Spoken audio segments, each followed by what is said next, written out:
What up? What up? It's your man ROSCOE. That's all you need to know.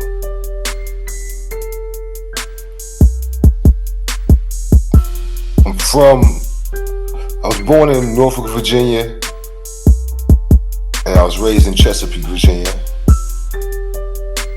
I lived in Portsmouth, Virginia, Virginia Beach, Virginia, Newport News, Virginia. Yeah, I get around.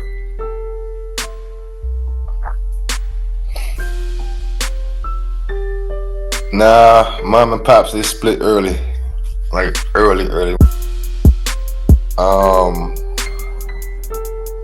The typical shit, poverty. Pops ain't shit. Before you know it, moms ain't shit. When she gets fed up after a while. Domestic violence. The regular poverty-stricken story for the most part. Ain't no need to sugarcoat that shit at all.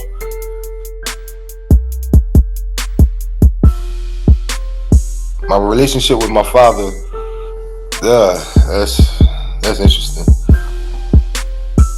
Early on, I was crazy about that dude. Like super, like naturally, like you can't tell me nothing wrong naturally.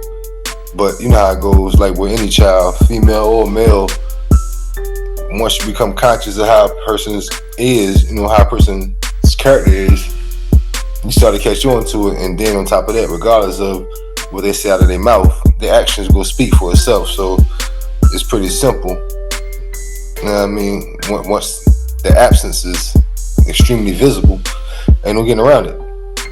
So you know how it goes. You know what I mean? He at the other family, she's taking care of the other kids. Moms ain't on that whole vibe of putting them on child support shit. You know what I mean? She ain't pressed about it because she not really with the whole chasing a nigga down to take care of his kids shit. So that nigga on some old, if anybody's with her, let that nigga take care of the situation. And that's honest God truth. My sister had a better relationship with him, but my mindset was fuck that nigga. For real. For a long time, it was fuck that nigga. Even once we got cool, it was funny. And I say this because I was an adult at this point. I have, some stability in my life and everything. Still going through shit, but for the most part, I had some stability in my life. But I remember telling him at times, like when I call him, like, I'm not calling you to ask me anything. You know what I mean? And I was basically just trying to build a father-son relationship with him.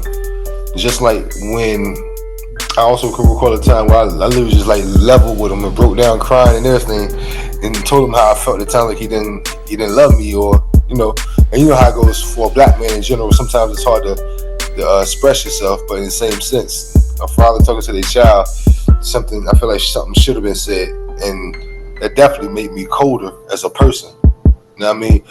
It wasn't something I wanted to mirror, but it was something that I definitely paid attention to and looked at as a poster child for what I didn't want to be. A father figure that I definitely didn't want to be to my children. Whether it's how you talk to them, as far as like how often you tell them you love them, all the way down to the affectionate part, like, always being there for them, trying to encourage them and everything.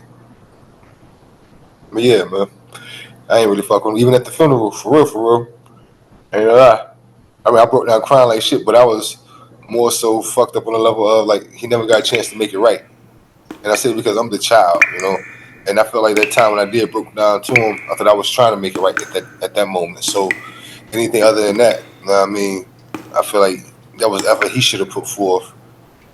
So you know how it goes. Naturally, the wilder I got in the streets, the less respect I accrued for him, and the more of a wall I put up that was a little risky, I guess you can say, for him to cross. That's the best way I can put it to you. And that's sad when you start to look at your parent like that, because when you start to look at your parent as someone that you'll do something to, somewhere along the line something went wrong. Somewhere along the line, something definitely went wrong, for real. And I never want my children to look at me like that. And I'm not saying it on a level of I'm gonna do this so they don't. It's just that I never want them to even think of me like that at all. So I'm always always go out my way to try to tell them I love them. Don't get me wrong, if you violate, I'm whipping ass. But what I went through with my father, I wouldn't wish that on my enemy. And I say that because I'm pretty sure that would be part of what will make my enemy such a foul person.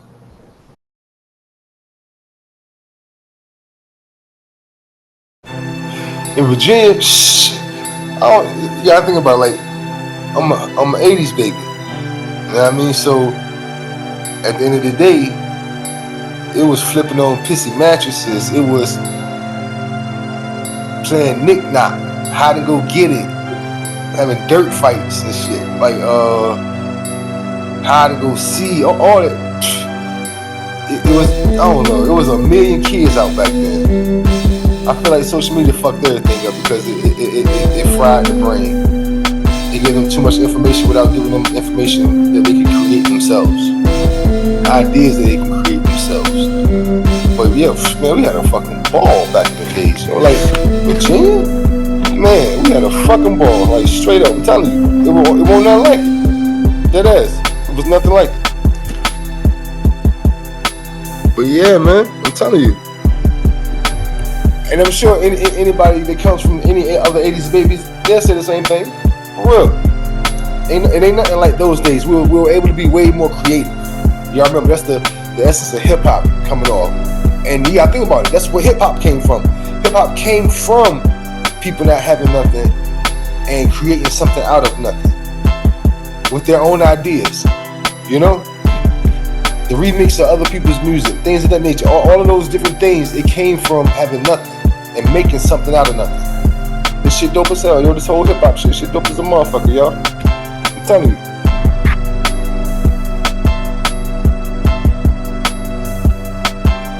I'm not gonna say I was a bad kid, but we were some thieving ass niggas, yo. Dead ass. Oh my God. We were so bad with it. Man, if you ever got 5 of us inside of a store at one time, you just went up and down, we knew what we were doing because we moved like fucking SWAT team in that bitch. Everybody spread out, niggas coming out with kin. We used to get them so bad.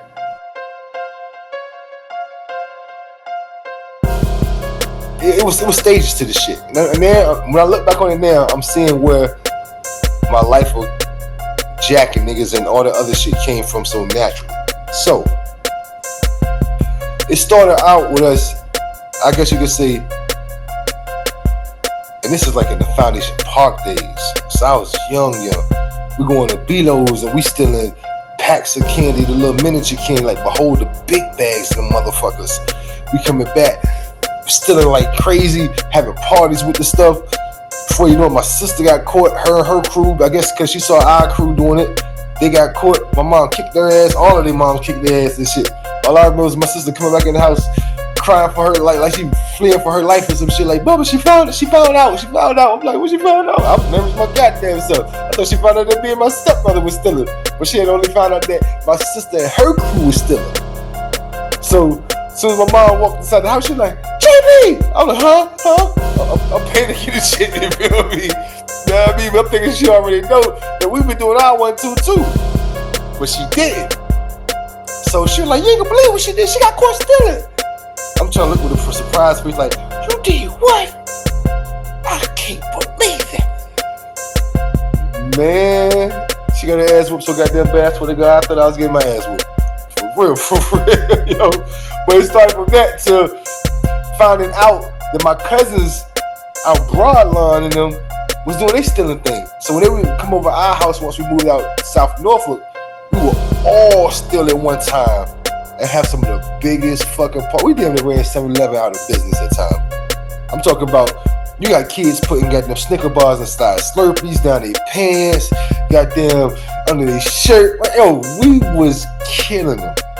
And it went from that to me getting a little closer to my family out Broadlawn and seeing the levels that these niggas is at. These niggas, they stealing so bad that the nigga inside the store let them take something so they don't steal.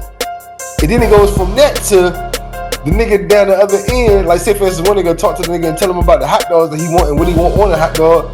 The other nigga at the register reaching behind it and taking the money rolls out of that motherfucker. You see my point when I say like the advancement, the elevation of this shit? Because once we got to that point, before you know it, some of the niggas that was our age and a little younger than us even was already selling dope. So they looked at us like we was petty than a motherfucker just for even stealing. Because these niggas was already selling dope. They had their real money, you feel me? And we young. I'm talking about 11. For real. 12. 10. All these years. We klepto fucking maniacs out this motherfucker. For real, I'm talking klepto. Like, and that's why I say that's really when you can say I got involved in a life of crime. For real, I can honestly say that's when I got involved in a life of crime. Once we saw how natural and easy it was. Now, don't get me fucked up now. We done got caught a couple times. I remember one time, it was this crazy cat from out the park, our Foundation Park named Calhoun. I don't know if the owner of the store got tired of him coming in and out, that he made him the half-ass security guard or what, but the manager caught us stealing one time. These niggas had us in the back of the goddamn store. I tried to run, the nigga caught my ass. By the time Calhoun came up in this motherfucker, this nigga walking us back to the Foundation Park to tell our parents that we done got caught stealing. The whole way home, this nigga walking talking about, woo! Woo!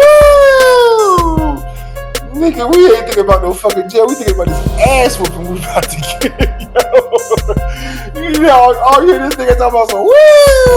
Woo! Lucky by the grace of God. By the grace of God. My stepbrother's aunt is, it won't Valjean, it won't Gladys. It was Lil Kent mom. I can't think of the name of the word, but I love you so much. She say that ass. She like, get your hands off my nephews. And you know, Calhoun crazy ass. She let her go too. We let us go. And she just let us. She said she was gonna take us home. She got us down. She said, y'all get your ass home.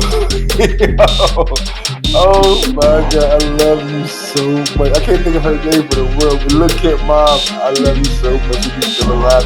That's the heaven queen. Oh my God, you were an angel that day. For real. Oh shit.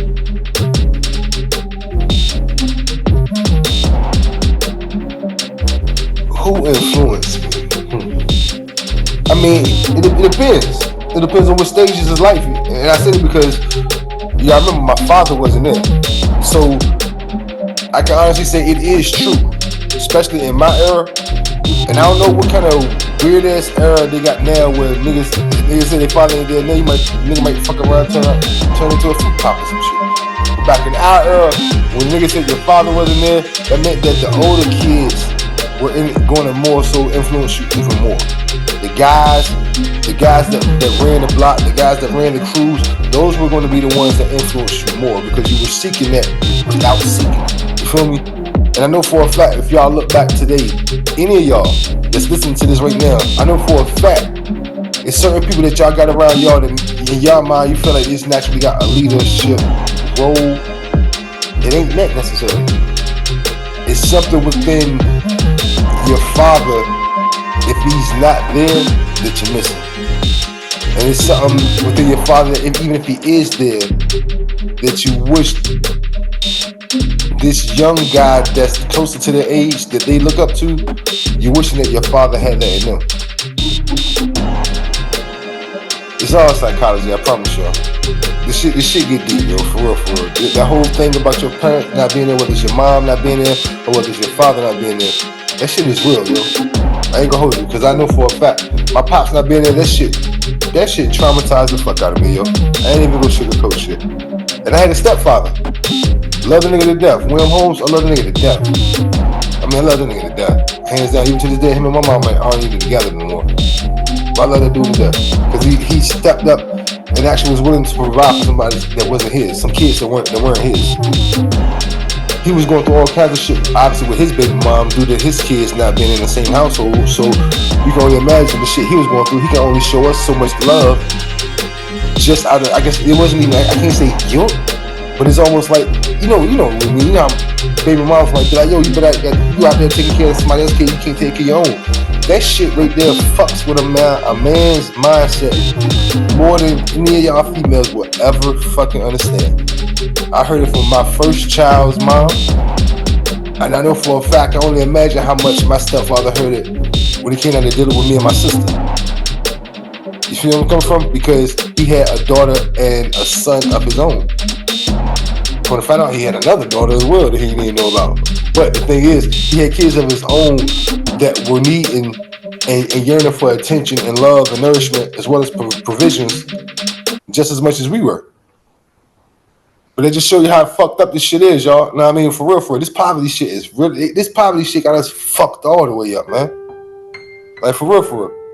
But when it came down to the influences, mine personally, I'm gonna say it like this. When it came down to my high school years, because truth be told, my first influence right off the rip was my cousins from Broadline, Sean and Daryl. Sean, Daryl, my cousin Corey. Really, the whole Broadline influenced me like a motherfucker, like for real, because that was the first time I really got a chance to see what some tough kids were. You feel me? Kids that were my age, even younger than me, older than me, but I saw some tough ass kids. Like, these motherfuckers were some fighters, and they was funny as shit. They know how to play sports. They had a ball out their neighborhood to the point where they didn't even have to leave their neighborhood, and everything would be there. They were good in their neighborhood. It's just what happens that their neighborhood was so fucking popping, everybody wanted to come out their neighborhood. And when they went to other neighborhoods, they terrorized and shit. But you see where I'm coming from? Once again, that's saying these motherfuckers got influence. And I'm gonna tell you like this, you will notice a pattern with that. I promise y'all, those fathers that aren't around, your kids, you're leaving them out there to be influenced by so much more shit. Listen to the rest of my story. From my cousins and them, it moved on to my high school years. When it got to my high school years, that's when my niggas from Buffalo, all my niggas from Buffalo, that's when they started to influence me. I first met this one cat, Navy nigga named D Harp. And from D Harp, I met a whole bunch of niggas from Buffalo. All these niggas was in college. At this time, me and my man from Jersey, he was in Virginia as well, but me and him was kicking it for the most part. And through D Harp, we started selling a little bit of bud. And by around that time, that's when all these college niggas going to Norfolk State all came down at once. And all of them were from the same area in Buffalo, and they knew my man D Harp. D Harp was like maybe a year or two older than them, but they all was crew for the most part. Man, these niggas changed my goddamn life. I ain't never got so much pussy in my goddamn life. I ain't never seen so much pussy in my life. These niggas had character, they had personality. And on top of that, you gotta remember, they New York niggas. Buffalo, Brooklyn, whatever have you. Just the New York shit alone, the Virginia girls was on niggas nuts just because they was from New York. Then they had some style on top of that. You know, they're college niggas, so you know their parents looking out for them. You know what I mean? Then a couple of them, after a while, they started to find their own hustle. Yeah, these niggas, these was my first big bros. And before you know it, through them, I met my man Boo. My man Boo, that's my big bro to this day. He at one point in time he became my connect, but before all of that, he was like my big bro then. That was a cool ass nigga. Yeah, I remember the New York niggas always had flavor. Boo was hustling since fucking day one. So Boo had dough. So Boo had flavor. And he was a Virginia nigga. So I got a chance to see that it wasn't so much where you're from, it's what kind of style you got. Cause Boo had 1,001 fucking pairs of shoes. The nigga was a hustler. He was selling dope. So the nigga had bread. These New York niggas, they after a while started hustling and stuff like that. But you gotta remember, their parents got a little bit of bread to even put them through college. So naturally, you know how it goes. New York fashion it's a little more up to speed. Boo's fashion was keeping up with their fashion. You feel where I'm coming from? He's a Virginia nigga. So we all felt, especially in Virginia, we all felt the New York people, for the most part, were a little advanced compared to us when it came to fashion, unless we were that deep into fashion. But you know, that's because New York is the fashion mecca. With all that being said, I got a chance to see the dynamic between New Yorkers and Virginians, whether it's the aspect of niggas having money or not. I just got a chance to see that essence of that. And I got a chance to see niggas with real big personalities at a young age. And once I started to see their personalities that these guys had and how it was affecting females that I went to school with, and the girls that were older than me and shit, and seeing how easy they was throwing pussy at them. And after a while, just being around them, the girls started to show me love. You know what I mean? You gotta remember, I'm young. We young as hell. We lying about our age, but you gotta remember, we kids. We like 15. You talking about we 18, so they hear the high pitched voice and all that shit, and they still fucking with us. You know what I mean? That's why I love them niggas to this day, for real, because they fuck with us, and we learn so much from them niggas. You know what I mean? Everybody when they separate ways as time went on, but at the end of the day, those Buffalo niggas, hands down, they influenced the fuck out of me, yo, for real. Salute to Rome, Sean, Marshawn, Will, Bird, D Hawk. Oh, it's so many of them, man, for real. Jay Rice, yo, it's so many, yo, all the motherfuckers, bro, for real, for real. Shout out to all y'all niggas, yo. Oh man, Vince, yo, straight up, I gotta, yeah, man. I love y'all niggas, man. Wherever y'all niggas at, I hope y'all niggas doing well. Mark, yeah, nigga ain't forgot you, nigga.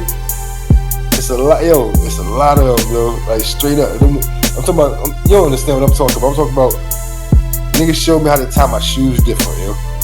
Like, and I say because it's something so small, but just giving a fuck about how your man look. You know what I mean? Like, but you see, once again what I said. These are things that my father probably would have taught me. You know what I mean? As time went on. Or my uncles and shit like that, you know? Being out there fuck with my father's side, I done had those uncles and things of that nature. You know what I mean? And my mom didn't have no brothers. You see them coming from? That's why I also was heavily influenced by my cousin Irk in Washington, D.C. As far as fashion, polo, every fucking thing. I'm getting all of his clothes. I'm getting hand-me-downs like crazy, but it's so much of this shit. Nigga, we from nothing. I'm talking about we really from nothing. So these hand-me-downs is the world of me. It's straight poverty shit. But it don't feel like poverty when you're in the middle of it. You feel me? It don't. I promise you it don't.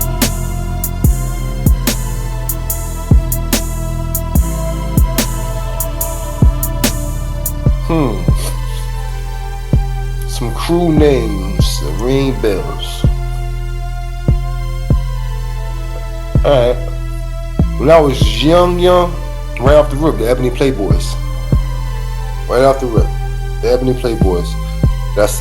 It was crazy because one of them killed one of my cousins. Like, you know how it goes, a cousin of a cousin of a cousin type thing at a College Park skating rink. I mean, I never knew his name or anything. Just that was just always like the family story that one of the Ebony Playboys killed one of our cousins. And also the 22 posse. Those are the main two that stood the fuck out. The Ebony Playboys and the 22 posse. Shout out to Turkey, shout out to Paco and them. Yeah, man. Shout out to Jet. Yeah, I ain't never forget that nigga. I don't know why. Foundation Park shit. When coming through with the goddamn with the Max, the doped out, the kitted out Max and shit. Yeah, shout out to Jet. Hell yeah, yo. Nah, that's a fact. That's a fact. Shout out to all them niggas, man. That's crazy. That's crazy. That was a good question right there, man.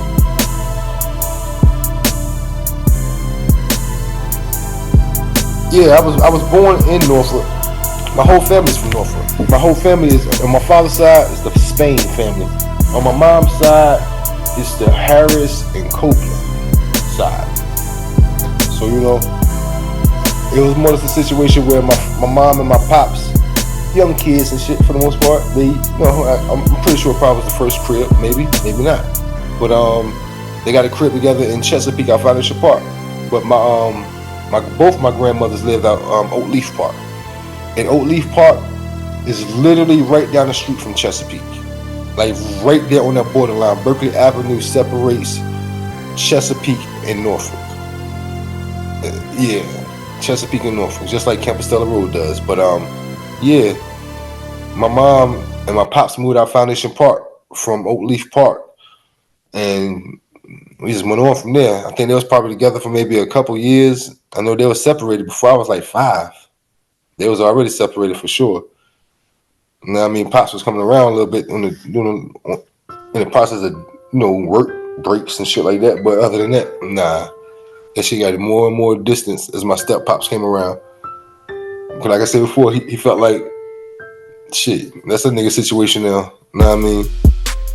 Or maybe he was, how typical niggas could be on some old shit. If I can't have her, I don't want them type shit. Ain't no telling, you know what I mean? For real. But, yeah, that shit was kind of interesting. I ain't gonna hold you. That shit was kind of fucking interesting, for real.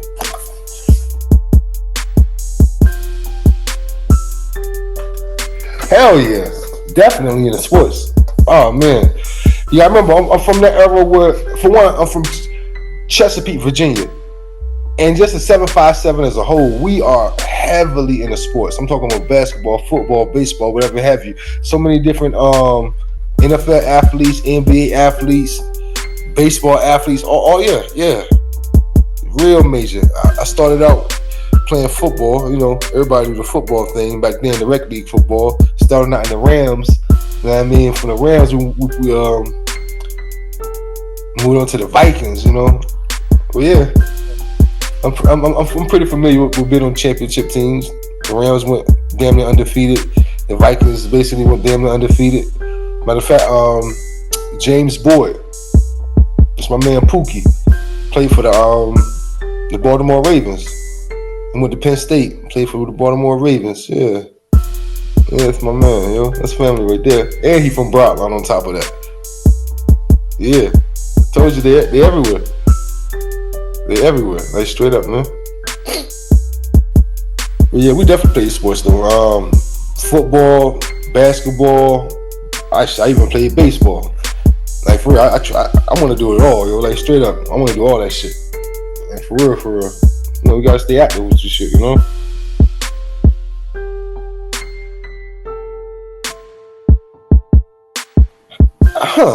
That's a good motherfucking question, yo. I don't know when I exactly got into the drug game. I would say about 16. Between 16 and 17. I say 17. Because I say 16. Because I caught my first dope charge on my 17th birthday. So 16. I got shot before then. So yeah, I was 16 when I first started hustling. Yeah, I was 16. Crazy. It's weird as hell because when I first started out, when I very first ever started out, it was a situation where Broadline was the only place where I can get the drugs off in the first place. I only had 2 fucking 20s. I had these motherfucking 2 20s for at least 4 fucking months.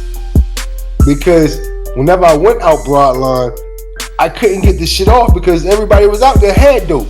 And y'all remember I don't live out there, so it ain't like I'm the first fucking option.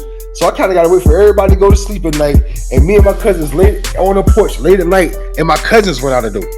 And when they run out of dope, the last 2 20s I got, or the only 2 20s I got, that's when I can sell that. Nigga, before you know it, my ass, I'm thinking like shit, I'm trying to trick with these goddamn 2 20s. For real. Somebody, matter of fact, the first time I ever had some dope, I'm pretty sure I tricked with it. Man, I got me some pussy with that goddamn. For real. But yeah, I ain't really started hustling for real. So I was like 16 years old, man. Like dead ass. 16 years old. Hell yeah. That's just crazy. Yeah. I got shot when I was 15 years old. I really didn't understand it. I know for a fact it changed my life. And I'm talking about changing my life about how I look at people, how I look at friendship, how personal I take being cross when it comes to friendship, how vindictive I am now when it comes to being cross, when it comes to friendship. I had 2 friends, and they always used to, and it's crazy because I wasn't the oldest, but they would always play punch each other. I guess they met each other first, but we were all 3 of us were friends. We hung out with each other, and I used to get teased by other people out in my neighborhood because I hung around with them. I guess you know how it is, the dirty boy shit. So, meaning we hung around the dirty boy, they called us the dirty boys. You feel me? And I'm literally new to this fucking neighborhood. So I don't even understand this shit. You know what I mean? That the niggas out this neighborhood don't like this nigga, and then they don't like me just because I'm with this nigga. This shit was weird. Like I said before, this is the first time I was going through those type of vibes. For whatever reason, they looked at him as the dirty boy. And after a while, they got mad at me because I was fucking with them. And I really didn't hang out their neighborhood because I ain't know none of them. I would go out that neighborhood, which was a little closer to my old neighborhood. But it was crazy because one day we were walking around. Like I said, they used to punch each other and run. Always punch each other and run. And I wanted to play too. Y'all remember, I'm 15 years old. You feel me? I'm probably met him when I was. I may be wrong, but I might have met him when I might have met the nigga that shot me when I was 14. I don't know. The other one was my teammate on that football team I told you about, the first football team. When I was in recreational football. So, all I remember was we was walking down the street playing. And I knew that the nigga had a gun, but you gotta remember, it's my band, so I'm not threatening any kind of way about the shit. But like I said, they're always playing with each other. Like hitting each other and running. You know, I'm gonna play too. Shit, I wanna play too. So I hit my man and I took off running. You know, in my mind, the fucking wind is my goddamn window. The wind is my sheet, whatever you wanna call it, whatever metaphor you wanna use. I'm like, in my mind, I'm running fast as a motherfucker. I can feel the wind blowing in my face the whole fucking way. And out of nowhere, I just heard,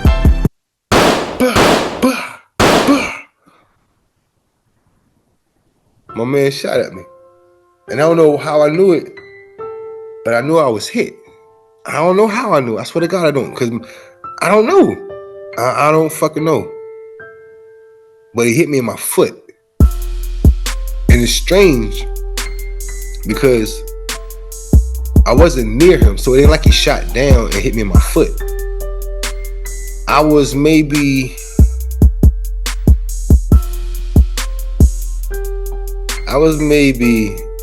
30 yards to almost 40 yards away from him when that nigga shot.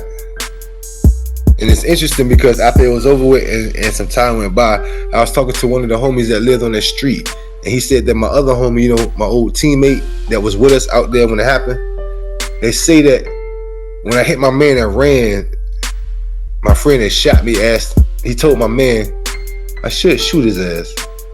And my old teammate, my homeboy that was with him, he said, I don't care. And that's what made him start shooting. I ain't gonna say that's what made him start shooting, and that's when he started shooting. And I say that because, you know, when a bullet moves, it travels, it goes down as it travels. So that means that he probably either aiming for my back, aiming for my ass, or aiming for my legs. And it ended up hitting me in my foot. That shit fucked with me so hard, body, yo. Because this was my friend. And I don't understand why the fuck my friend was shooting when we just playing. That fucked with me hard, yo. I mean, that fucked with me. Damn, that fucked with me hard, yo. Yeah, man. That got to me bad, yo. Because that was somebody that was so close to me, I ain't understand it. Yeah, I remember this time, I mean, I'm 15, but in the same sense, I'm fucking 15. And I didn't do nothing that was crazy as far as I thought, you know what I mean? And like I said before, I hit him and ran. And I'm running and laughing, expecting him to chase me because that's what he always did with my friend. They would always chase each other after they hit the person. And this nigga started shooting. You wanna hear the irony of all of that? Years later, when I was going ham in the streets. At this time right here, we robbing everything. I'm outside one day, I'm on my block, Well, not my block, on my cousin's block. And I'm on the phone, and I got my back. I see somebody walking down the street, and I heard somebody say, "That nigga shot my house up before." And then I heard the other nigga say, "I shot that nigga before." And I heard them niggas giggling. It was a nigga whose house I had just shot up, walking with the person who shot me when I was a fucking kid. What are the odds of that? And I ain't saying the odds of him bumping into me. What are the odds of him bumping into me at that time in my life? Yeah, I remember what the first dude said. That nigga shot my house up. So, as they were walking by and I looked at them, he looked at me and they kept walking. I'm pretty sure the dude whose house I had shot up had told him the story. How me and my crew, we was wilding the fuck out on this side of town. And what's funny is the reason why I ended up shooting his house up is because me and one of my crew got into a fight that night. So I'm pretty sure he told him all of that. And what's funny is the one who I got into a fight with that night is the one that gave me the burner. Because by the time they came back around that motherfucking corner for the store, you know damn well I wasn't letting that shit ride. By the time they came back from the store, because that's what they walked to, I was no longer in front of my cousin's house. I was right basically on the sidewalk in front of the same house I had just shot up. But they didn't say nothing. They just kept walking, and I just played it off like I was on the phone. And as soon as they walked inside the house, I walked in right behind theirs. I know for a fact they never expected me to do that. But once again, what is the odds of me bumping into that nigga during that time of my life?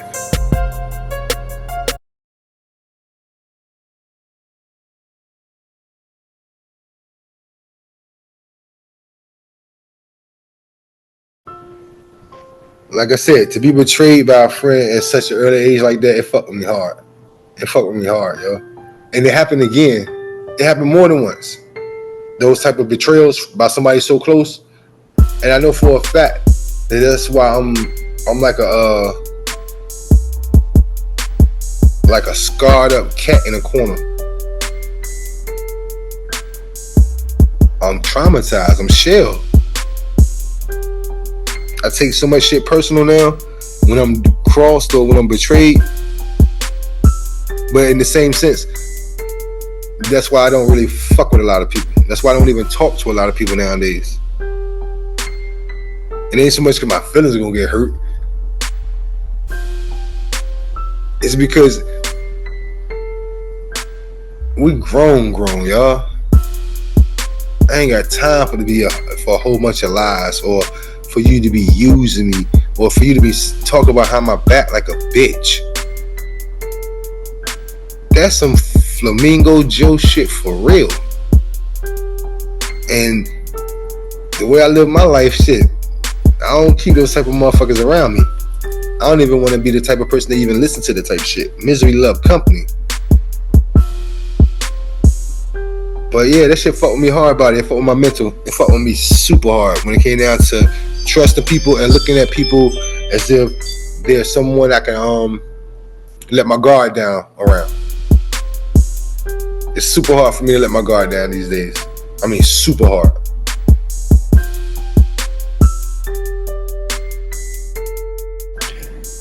Nah, I wasn't always doing stick-ups. You know, I go, everybody got the hustling days. You know, I definitely was doing my little 1-2 on the hustle aspect by itself. You know, like I said, my man Boo was looking out at one point, and once my big bro Don Juan put me onto the mix game. For those that don't know, we talking about you know, keeping it sniffing powder light. You feel me? Not so much whipping it up into nothing hard for the smokers, but keeping it for the sniffers. when Juan showed me how to do that changed my life. I ain't even gonna hold you. That really changed my life. I was actually putting on other motherfuckers onto this shit. For real. I mean, I can't gonna lie. I kept it very discreet, and I really didn't put too many people onto it. But I put my man Marshall from Buffalo onto the shit. You know what I mean? But yeah, I didn't. It wasn't all about sticking niggas. Know what I mean? Everybody got their own hustle. Weed, coke, e-pills. I sold it all. Cause we was getting the beans from Detroit. You know what I mean? And this is back in the days. We was getting them shits for 75 cents then. I'm talking about back in the days, like the early 2000s. You know what I mean? So, and coming back to VA and banging them bitches for like $20 a goddamn bean. And ain't nobody buying really one bean out there. Niggas buying the goddamn 10 packs and shit. You know what I mean? So we looking out for the 150s. So no matter what, you get it. You know what I mean?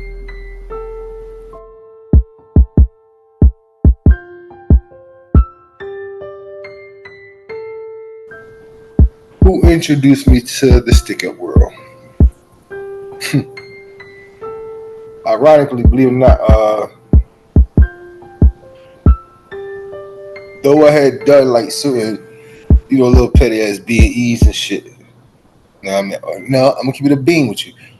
I think all of that shit, it evolves because it went from stealing from kids, stealing as kids, out of the stores to, like I said, after a while my cousins and they stealing the money was behind 7-Eleven counters to myself while I'm in high school. We stealing we breaking into the lockers, the gym lockers and shit while everybody's at gym. While they out there on the field, we burning everybody. I know I was, oh my God, I was killing. I had to put other people on that shit. I don't know, I guess I was putting other people onto it because I was feeling guilty because I was doing it by myself. And I was eating so hard over this shit. I'm like, yeah, I need to put somebody else onto this shit. For real. But it went from the school lockers to the school locker shit to, yeah, maybe me and my cousin Darren might have broken into a chick crib before. And like I said, I started hustling heavy and shit, so that whole thought crossed me. It wasn't even in my mind. But then I met this one individual named John. John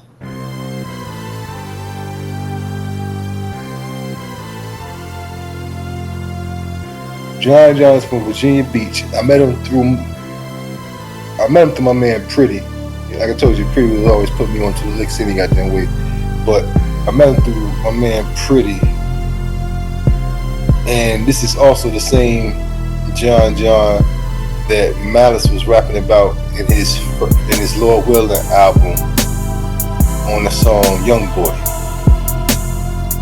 But yeah, John introduced me to that world. You know what I mean? We had our special way of doing it and everything. You know what I mean? I won't say, but we had our own little 1-2 of how we did our thing and everything.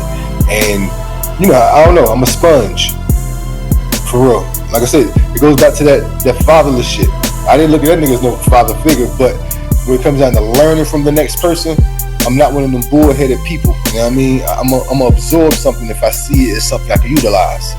And the way we was moving and the way we were doing it, that was something I could utilize on my own even when I wasn't around John. You know what I mean? So I think that shit, I don't know, that shit turned into wildfire. I'm talking about, how like on the movie Paper Soldiers with Kevin Hart, when you got them, you hitting licks and you fuck around, you bump into somebody else inside the crib already hitting the lick. That type shit. All that shit that happened to me. Dead ass serious. Luckily we knew the motherfucker. It was my family. You feel me? Like, like, hey, at one point in time in the 2000s, the 757 was infamous for robberies. I'm talking about home invasions, not the petty ass DAISES. I'm talking about motherfuckers was coming in while you're there. They want you to be there. Who the fuck wants to go looking for some shit? You feel me? This is the honest to God truth, y'all. Now, I'm not saying this is what I was doing, but I'm just saying that was the environment at the time. You feel me? Yeah, but yeah, John put me onto that shit right there. I ain't even gonna hold you. You know what I mean? Like, for real. It's crazy as hell because I heard John went bad. Fucked up. I heard he tried to turning my man red and everything. You know what I mean? But that's crazy as shit. But yeah, John is the one that put me onto it. John was a savage when it came down to that jacking nigga shit. I ain't gonna lie, he was a savage, and I became a fucking animal. I mean, I became a fucking beast at that shit. But John, yeah, John's the one that put me onto that shit. For real. He's the one that put me onto it. And like I said before, it became to the point where while some people had phone numbers in their phone, we had Eddies in our phone. And some of the heaviest motherfuckers out there, they end up going to the feds. We were on their tail. Some of them, we had already, I guess you can call it practice ran through their neighborhood, walked across their front porch a couple times, through the backyard, that type of shit. And it just so happened that the people's got them, so ain't nothing we can do about that. You feel me? It's so crazy because I can only imagine how many of them times when the motherfuckers was watching these niggas that we was about to hit, and they probably had our ass on stuff like just looking at us like, look at these idiot ass motherfuckers. They really you know where I'm coming from. But that's how real it was in the 757 at that time. Like for real. I could throw some names out there, but I won't.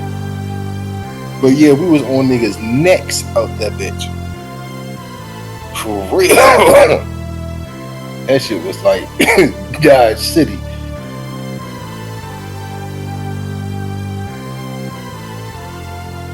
Addictive, that's a strong word. I'm not gonna say that it was addictive. It was convenient. It was familiar. It was something that I consider a go-to. I'm not gonna say I was an addict to it because it ain't like I would have been fucked up if I ain't do it. Like I said before, I had other hustles. It's just that was the hustle. So you know how we do our thing. You get right, you get out of Dodge, go lay low somewhere. You feel me? If the boys got a show, go catch up with them. Other than that, hit the road. Go, just disappear for a minute. When you got that kind of paper, you can disappear like that. Now I understand the value of having abundances of money at any point in time, and it being not so much free, but basically free. You feel me? You can get up and go where you want. You can move how you want. You can do what you want. Everybody else's schedule is still stuck in a 9 to 5 aspect, but you literally can move and be anywhere at the drop of a dime on your own dime. You might pop up in Atlanta and you talking to your friend like, yo, I'm in town. You're like, what? Like, yeah, what we doing tonight? They like, nigga, it's a fucking work night. What you mean what I'm doing? But you see where I'm coming from? 2 different lifestyles, 2 different worlds. But yeah, we was I guess you could say it wasn't addictive. I will say this much, the adrenaline rush, that became addictive. Because I was the one that would always kind of like, I wasn't headstrong, but I wanted to make sure the shit got done right, so I would go in first. And after a while, I started to catch on that my comrades, they were pretty happy that I was going in first because they weren't going in first. Basically saying they thought I was a crash dummy. So after a while, I started to utilize that and take a little extra of the profit myself. Yeah, I remember there's no honor amongst thieves. I'm talking to all of y'all out there. There is no honor amongst thieves. No matter what we say about our comrades, we can get away with it, we're going to get away with it. It is what it is.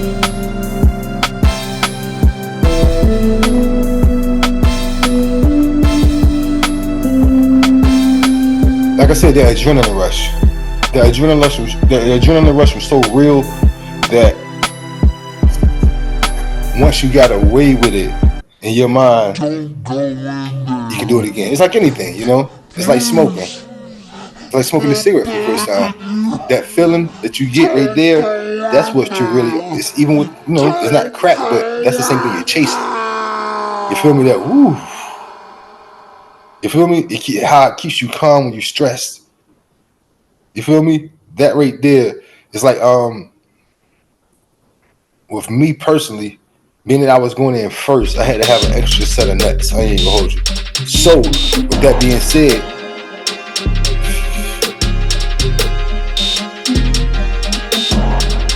my mindset was, as long as I can control the situation, everything should go accordingly. That's honest to God truth. As long as I can control the situation, everything should go accordingly. If I leave it in somebody else's hand, shit might get fucked up. So, with that being said,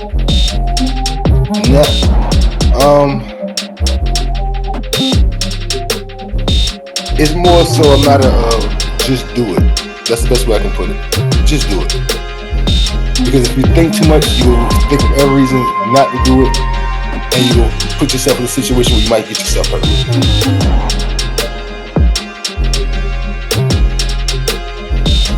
Of course somebody got hurt.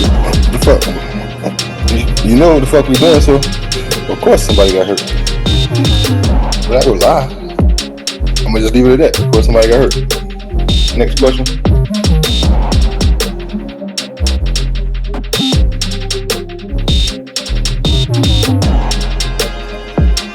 How did I meet Juan?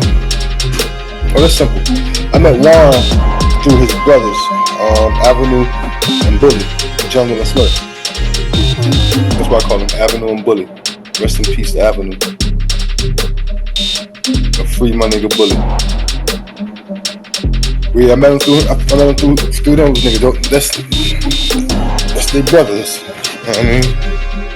So, at the end of the day, you know what I mean? Getting closer to them, naturally I got closer to him, and somehow in the process, me and him got super close.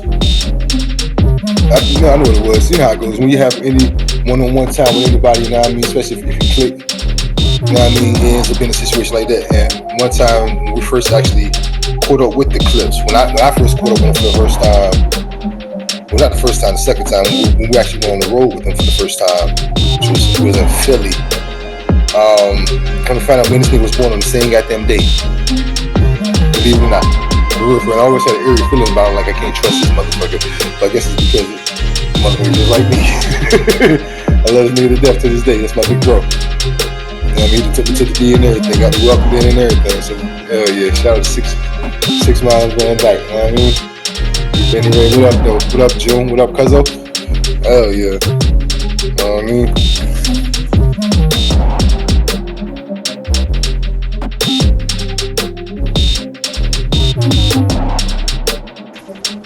I met my old head Grimy through Juan, but you know, in the circle of the Clips and all them niggas. You know what I mean? You know, his one of his peoples and shit. You know what I mean?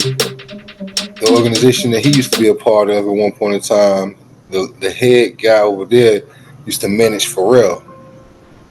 So that's how he was close to all of them niggas. You know, he saw them niggas, you know, all, you know, the whole rise of them niggas and all that. And by the time I had met him, he had just gotten over a little situation, a little legal situation. You know what I mean? And we was all on our way to Philly. I mean, we was deep. Me, Juan, Grimy, Kenny Brown, rest in peace. God bless the dead. Pretty,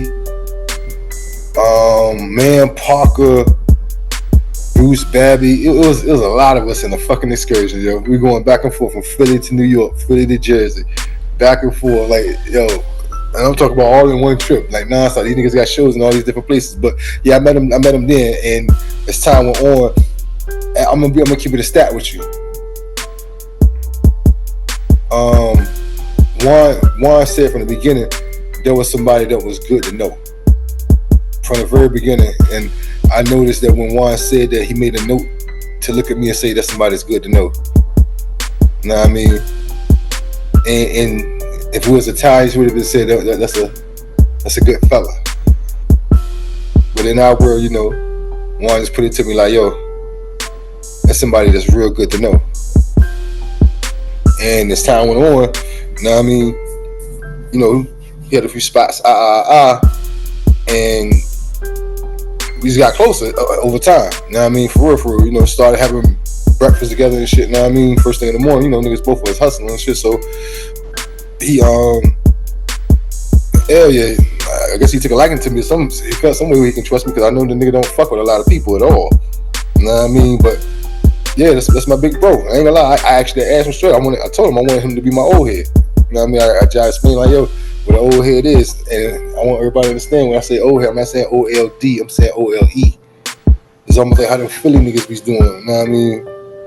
You gotta have somebody that's like not so much just a little wilder than you, but a little more older, experienced in life in general. You know what I mean? And it goes back to what I told y'all from the jump. No pops. You know what I mean? So any leader figure or any kind of outgoing figure, you know what I mean? I want to see what that's about. I'm curious. You feel me? At the end of the day, I mean no harm by it. You know what I mean? That's just how I always been. I'm a sponge. I told you. So naturally, you know what I mean? I watch and I learn. For all these years, I watch and I learn. Straight up. Yeah, that's my old head, Slime. Yeah, man.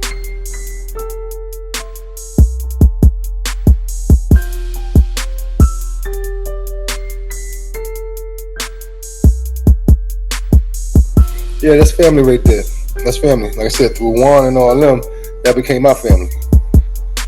And I'm talking about genuinely, that's my family. Like to the point where this back in the days when Malice would you know, I'm leaving I'm leaving smoke inside the goddamn mailbox for Malice to come pick up first thing in the morning and shit. He just needed change in the mailbox. Or he was coming to my bar crib, you know, we watching the Redskins play. He smoking weed, Like, but yeah, those were like relationships that just grew over time. You know what I mean? You know how it goes. Niggas could be leery of a nigga when they first meet him. You know what I mean? But as time went on, niggas embrace a nigga to some degree. You know what I mean? Definitely was appreciated because I took on I took in every experience as a genuine memory that I can actually motivate myself to be more by experiencing. You feel me?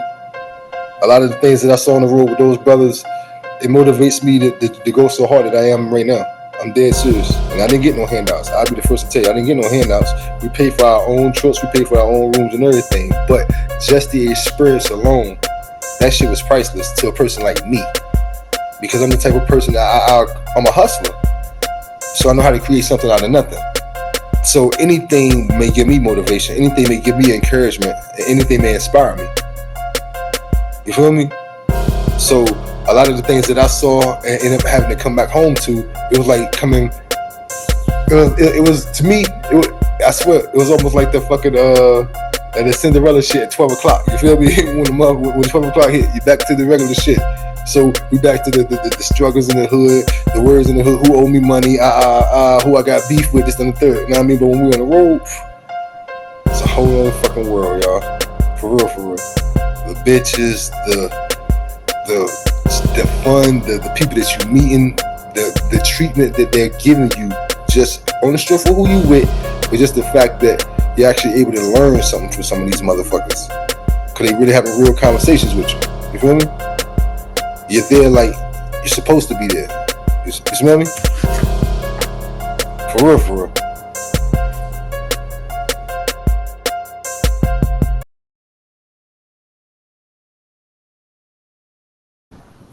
Trust is a hard thing. I ain't gonna hold you. Trust is a hard fucking thing, so I don't even look at it. I try not to focus on it. I try not to put myself in a situation where I have to do a lot of trusting. I'm just gonna be totally honest with you. But all the shit I've been through, yeah, that ain't something that's at the top of my list. With a lot of people. I'm gonna be totally honest with you.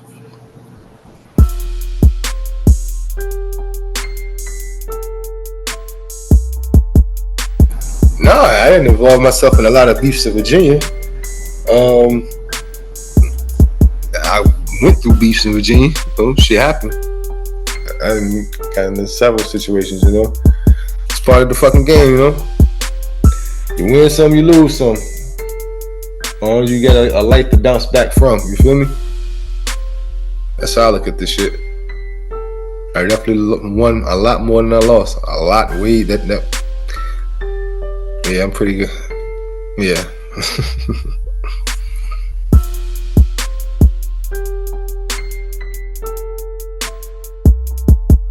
The women in Virginia, they're influential. Being that we're right there in the middle, it's almost like we're still trying to catch up on everything, even to this day. So that's what really makes me curious about people as a whole, for the most part, because the things that the trends that people grab onto for real, it's either you're going to follow them or you're going to set them. And I get AI for real. AI for real. They said it. You see where I'm coming from? The thing is, though, in Virginia, so many creative motherfuckers. We can set so many more trends. But the females as a whole, being that they're not focused on setting those trends, they're so busy focused on following them. So they're either going to get their wave from up north or from down south. It depends on what part of hip hop or what era and moment in hip hop we're at the time. Dead ass, for real. That's the best way to put the Virginian chicks, cause they follow us. I ain't even gonna hold you, they follow us. For real. I ain't even gonna sugarcoat. I know for a fact some gonna hate me like shit for saying it, but they're not innovators. They're followers. The females, yeah, they're followers. Straight up. I love them. I love them to death. I mean, Virginia got some of the baddest females in the fucking world, but yeah, they followers. They're not innovators.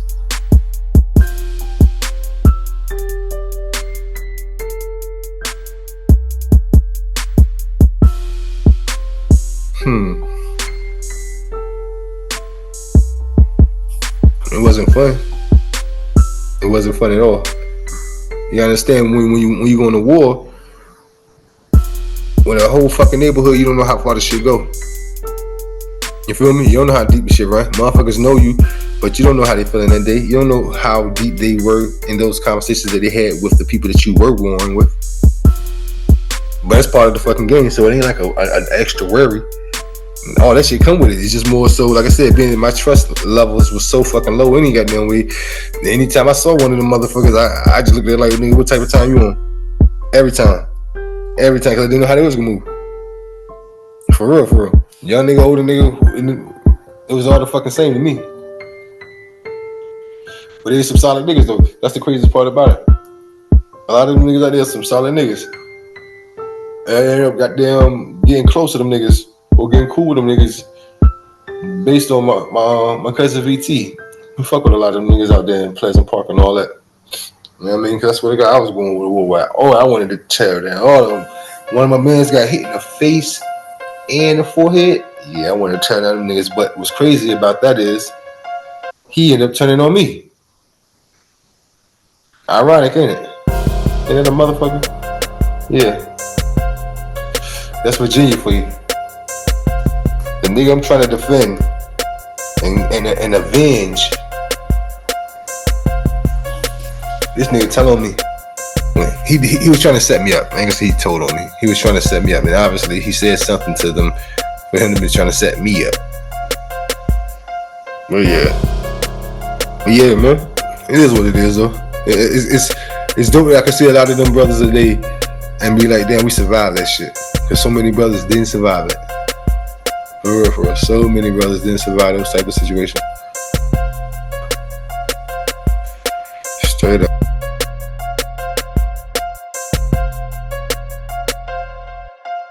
I won't say the largest one because the person might be listening and I don't want to bring it back no.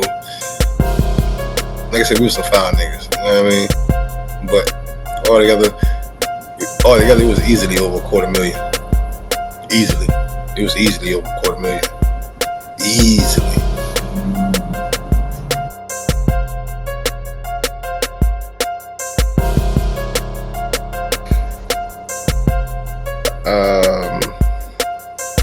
No.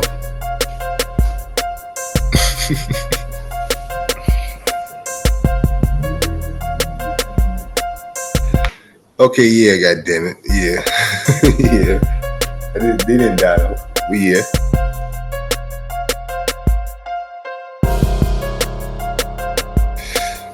I ain't feel shit afterwards, so just didn't think about it. Certain shit, I just block out. I literally block out. I always say that when I get 65 or 70, I'm gonna think about it all, and I'm gonna just break down into tears about thinking about all of that shit. But you just gotta block the shit out, like for real. You really do.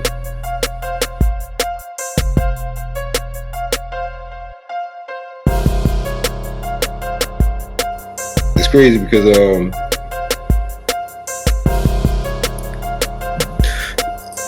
you had mentioned the clips earlier. A lot of them didn't even know that we were doing what we were doing, because I was doing it with I was hitting licks with the road manager. We even corrupted Pharrell's artist Roscoe Pico Chain. He was already corrupt. Anyway, he was a street nigga. Now, matter of fact, welcome home to my bro Roscoe Pico Chain. Definitely welcome home. We did like a 14-year stretch. You know what I mean? But yeah, it was the times where we'll be in another city, and me and Scobie be somewhere, and Mouse will be looking at us like, damn, y'all know each other like that? They don't even realize me and this nigga done hit like about 3 licks already by that point.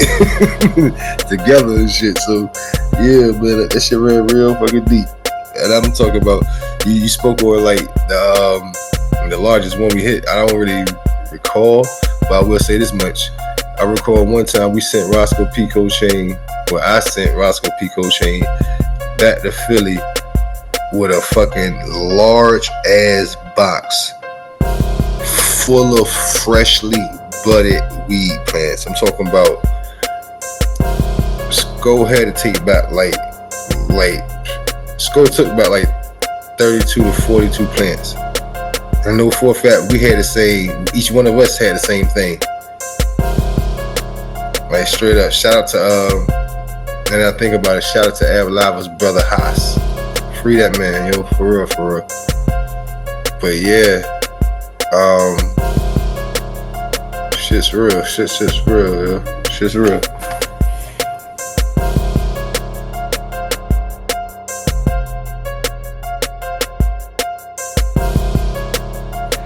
Yeah, I'm doing movies.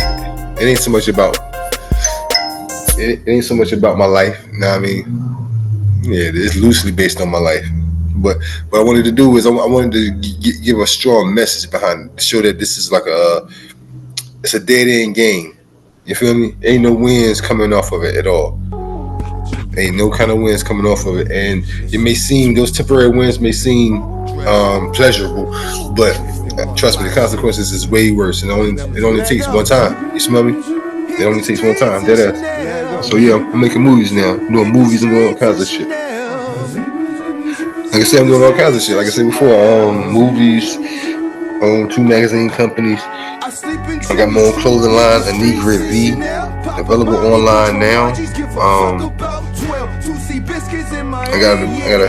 own a pressure washing company as well, you know. And I got a 9 to 5. My mindset is I don't want to be able to count my money. You feel me? But instead of just talking about it, I'm doing something about it. You feel me? I wrote 3 books already. I'm in the process of, as you can see, I'm turning the first one into a movie now. Next chapter 1, the movie. But yeah, man, niggas trying to make shit happen. Of course, I still be fucking with the investments and all that, trying to fuck with the stocks and all that, and learn as much as I can. You know, Warren Buffett is my big bro. You dig? But yeah, man, for real.